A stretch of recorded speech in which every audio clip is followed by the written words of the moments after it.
Hello guys, how are you all? Welcome to my channel Technical Devashish. Be technical. Please subscribe my channel and please share my video. Please like my video and please watch my video. Well guys, आज का जो video है वो मैंने बनाया है Amphan के ऊपर। अम्फान एक सुपर साइक्लोनिक स्टॉर्म आपने सुना ही होगा, जो कल ही वेस्ट बंगाल होके गुजरी है और वो उड़ीसा और नॉर्थ ईस्ट इंडिया के तरफ गई है।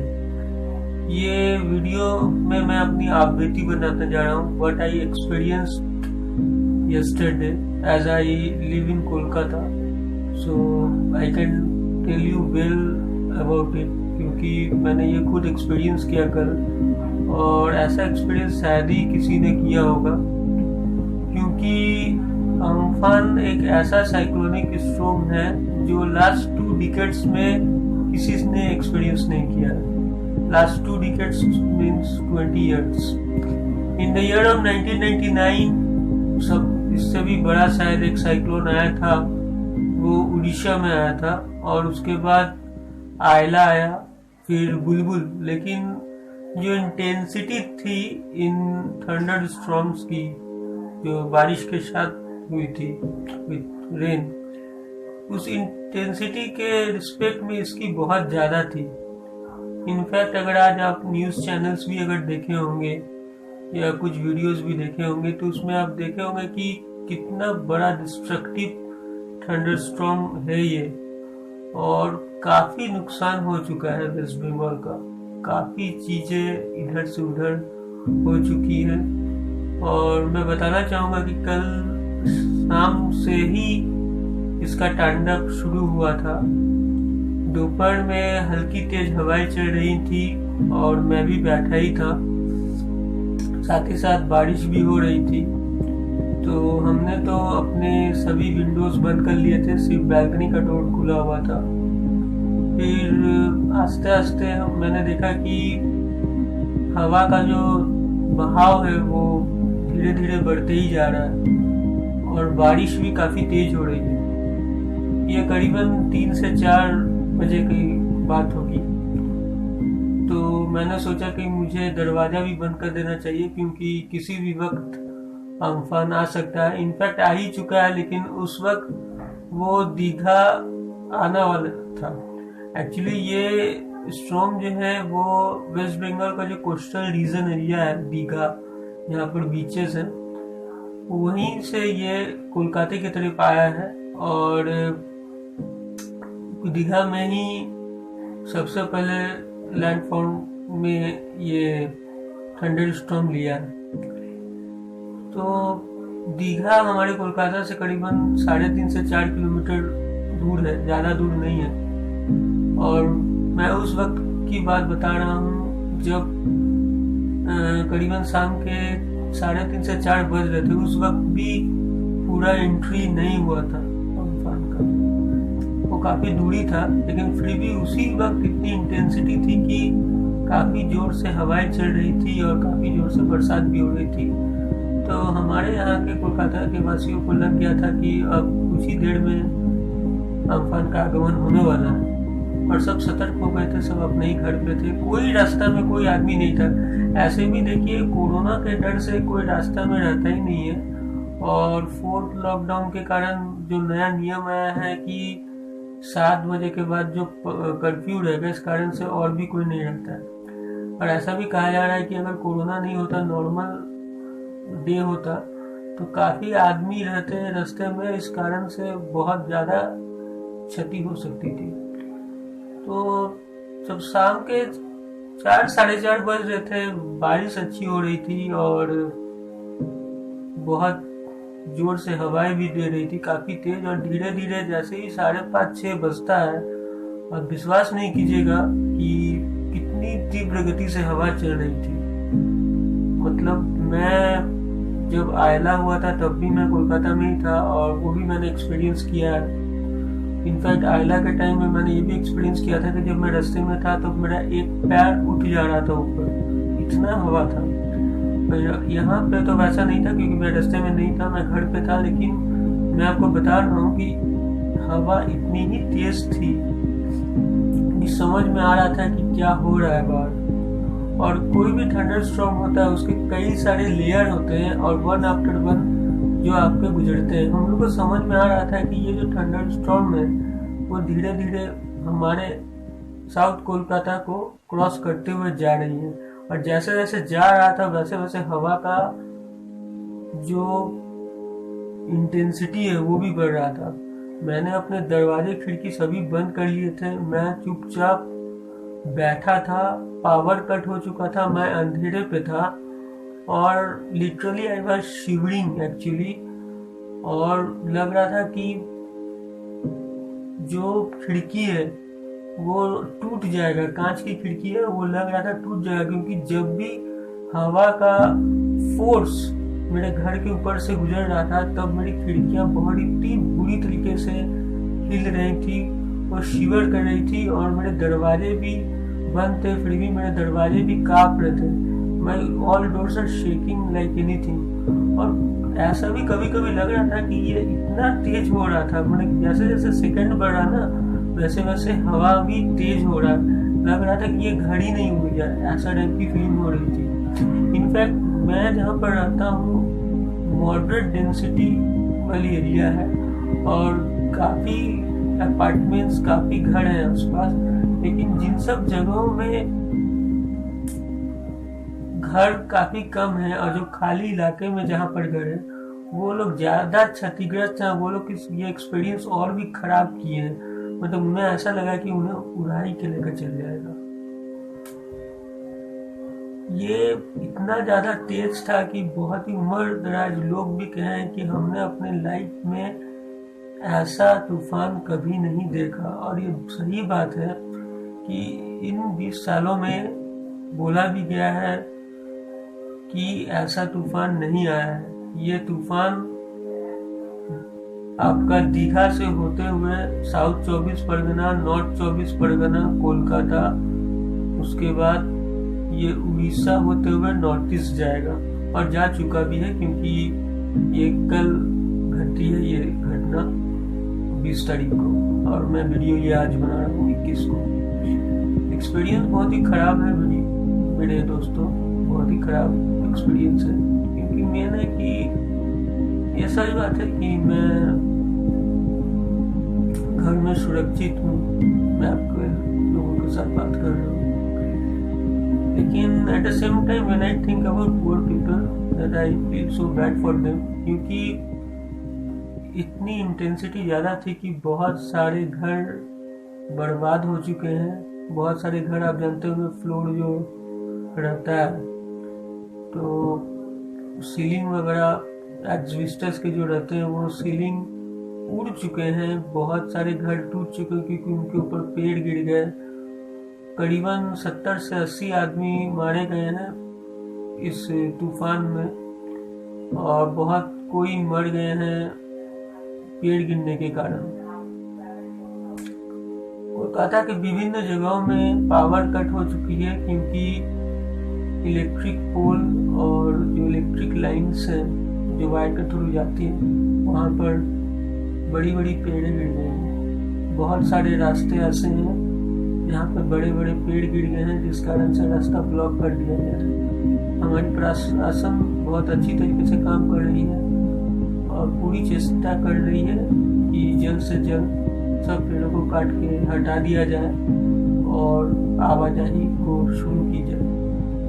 बहुत जगह ऐसी हैं जहाँ पावर कट है, लोग अंधेरे में है, पीने का पानी भी नहीं, but they are manage to survive. सबसे बुरी बात यही लग रही है कि आदमी कोरोना से तो परेशान थे ही और अब ये तूफान की जो आफत आई इससे और भी ज़्यादा परेशान हो चुके हैं।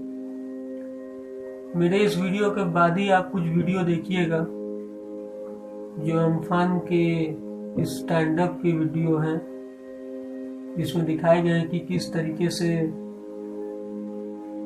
समुद्र में, किस तरीके से नॉर्मल लोकेलिटी, रेसिडेंस एरिया और गार्डन एरिया, लैंडस्केप्स में ये तूफान का तांडव हुआ है। कुछ लोकल वीडियोस जो मेरे पास आए थे, मैंने उसको कोलेट किया है और उससे मैंने ये वीडियो बनाई है, ज़रूर देखिएगा। तो आपको पता चलेगा कि कैसी तबाही मचाई है इस तूफान ने, और अच्छा लगे तो इसको लाइक कीजिएगा। मैं ये भी बताना चाहूँगा कि इस विनाशक तूफान ने कोलकाता एयरपोर्ट को भी नहीं छोड़ा, और huge water logging inside Kolkata airport. Runway नहीं समझ में आ रहा कौन सा। 40 टन के जो विमान होते हैं उनको भी इस थंडर स्टॉर्म ने काट के रख दिया था, हिला के रख दिया था। तो सोचिए कि कितना तीव्र रहा होगा। कोलकाता एयरपोर्ट पूरी पानी से डूब चुकी है, and you can sail boat over it. तो सोच लीजिए किस परिमाण में पानी भी बरसा है और तूफान भी हुई है। ऐसा कहा जा रहा है कि बेसिकली ये नॉर्थ कोलकाता ही एपिसेंटर, एक मतलब अनुमान लगाया जा रहा है, एक नॉर्थ कोलकाता ही एपिसेंटर के हिसाब से लिया जा रहा है। मतलब जब वो आया है समुद्र के दिक से, तो उसका जो तीव्रता जो सबसे ज्यादा थी वो नॉर्थ कोलकाता के साइड में ही थी, इसीलिए एयरपोर्ट साइड से बहुत ही ज्यादा क्षतिग्रस्त हुआ है, और फिर वो साउथ के दिग में आई है। साउथ ऐसा बात नहीं है, साउथ में भी क्षतिग्रस्त नहीं हुआ, साउथ भी काफी क्षतिग्रस्त हुआ है, but it compare to north थोड़ा कम। और साथ ही साथ जो मिदनापुर साइड है या बसीरहाट साइड है, वो सब तो बहुत ज्यादा क्षतिग्रस्त है ही। और हमारे जो भी माननीय मंत्री हैं वो उनका दौरा भी कर रहे हैं मुआयना करने के लिए कि कितना ज़्यादा लॉस हुआ है। तो वैसे इंडिया में कहीं इसका इफेक्ट हुआ नहीं है, सिर्फ बंगाल और उड़ीसा में ही हुआ है, और अच्छा ही है क्योंकि इन्हीं दोनों स्टेट के ऊपर गया है, ज़्यादा स्टेट प्रभावित नहीं हुआ इस तूफान से। लेकिन इतना मैं जरूर बोलूँगा कि वेस्ट बंगाल बहुत ज़्यादा क्षतिग्रस्त हुआ है इस तूफान से विथ रिस्पेक्ट टू उड़ीसा, क्योंकि जब उड़ीसा क्रॉस किया है तो उतना ज़्यादा इंटेंसिटी नहीं था। सबसे ज़्यादा इंटेंसिटी तभी था जब ये वेस्ट बंगाल क्रॉस किया है। इनफैक्ट बांग्लादेश में भी उतना नहीं था, क्योंकि इंटेंसिटी जो होती है थंडर स्टॉर्म की, वो जैसे जैसे बढ़ती है वैसे वैसे उसकी तेज घटती जाती है। तो दोस्तों आप देखिए कुछ कह सकते हैं एडवेंचरस भी कुछ वीडियो जो अम्फान में के दौरान ली गई।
देखा होगा किस तरीके से ये अम्फान तांडव मचाया कल, किस तरीके से पेड़ पौधे उड़ रहे थे, किस तरीके से गाड़ियां हिल रही थी, किस तरीके से कोलकाता एयरपोर्ट पूरा समंदर बन चुका है और कितनी क्षति हुई है इस अम्फान से।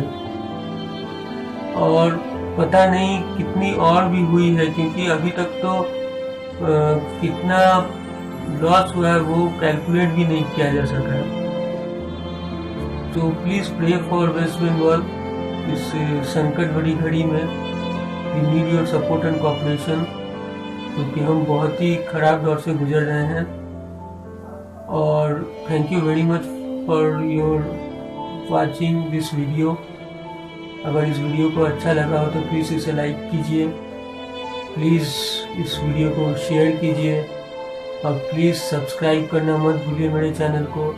प्लीज़ मेरे चैनल को सब्सक्राइब कीजिए, जैसे कि मैंने आपको पहले भी बताया था, I need subscriber. So please don't forget to subscribe technical Devashish. Thank you very much.